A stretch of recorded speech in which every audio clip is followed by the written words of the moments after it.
അന്ന് രാഷ്ട്രീയ നേട്ടമുണ്ടായി. 87 CPM അധികാരത്തിൽ വന്നു. അന്ന് ആ ആക്രമണം നടത്തുന്നത് ശരീഅത്തിനെതിരായിട്ടാണ്.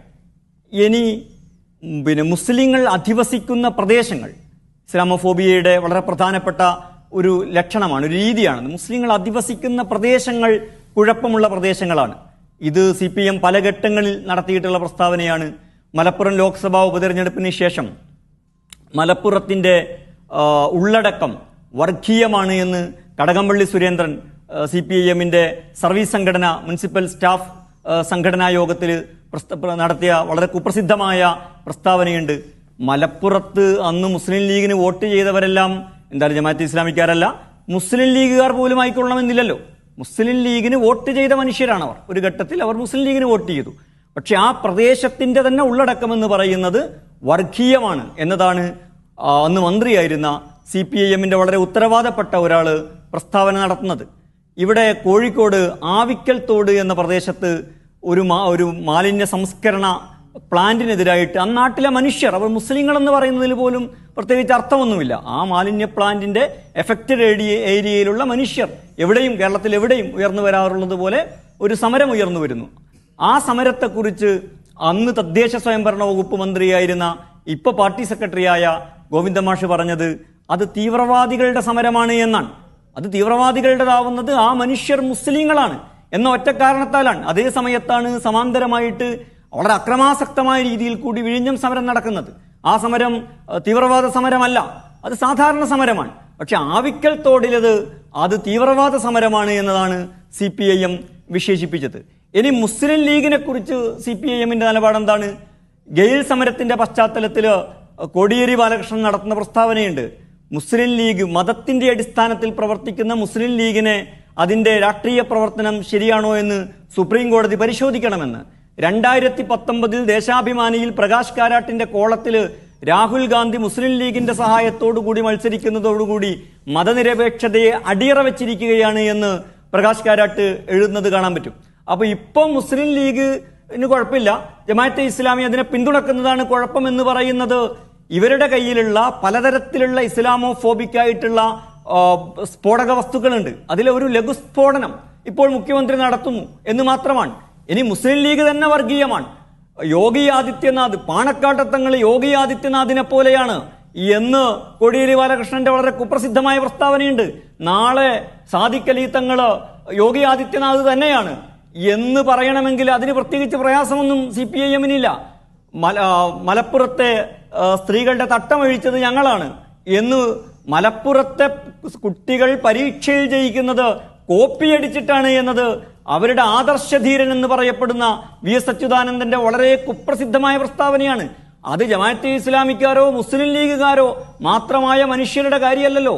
മലപ്പുറത്ത് പരീക്ഷയിൽ ജയിക്കുന്നത്, പരീക്ഷയ്ക്കിരിക്കുന്നതും ജയിക്കുന്നതും അവിടുത്തെ CPIMന്റെ പ്രവർത്തകരും അവരുടെ അനുഭാവികളും അവർക്ക് വോട്ട് ചെയ്യുന്നവരുമായ മനുഷ്യരുൾപ്പെടെയുള്ളവരാണ്. ഒരു പ്രദേശത്തെക്കുറിച്ചാണ് അവർ കോപ്പിയടിച്ചാണ്. മലപ്പുറത്ത് പല കാരണങ്ങളാൽ ഇപ്പോൾ ഉണ്ടാകുന്ന വിദ്യാഭ്യാസ മുന്നേറ്റത്തെക്കുറിച്ച് CPIMന്റെ സമുന്നതനായ നേതാവ് നടത്തിയ പ്രസ്താവനയാണ് അവർ കോപ്പിയടിച്ച് ജയിക്കുന്നതാണ് എന്ന്. ഇതിനാണ് സുഹൃത്തുക്കളെ ഇസ്ലാമോഫോബിയ എന്ന് പറയുക. ഏതെങ്കിലും ഒരു മുസ്ലിം സംഘടന CPIMന്റെ ഇത്തരത്തിലുള്ള ആക്രമണങ്ങളിൽ നിന്ന് രക്ഷപ്പെട്ടിട്ടുണ്ടോ? സമസ്തയെക്കുറിച്ച് 2020 ഡിസംബറിൽ P ജയരാജൻ മനസ്സിൽ വർഗീയതയുള്ളവരാണ് സമസ്തക്കാരെന്ന് സുപ്രഭാതത്തിൽ CPIMനെ വിമർശിച്ച്, അത് മുസ്ലിം ലീഗിനെതിരെ നടത്തിയ വിമർശനത്തിന് മറുപടിയായിട്ട് CPIMനെ വിമർശിച്ചിട്ട് ലേഖനം എഴുതിയപ്പോൾ അതിന് മറുപടിയായിട്ട് പറഞ്ഞിട്ടുണ്ട്.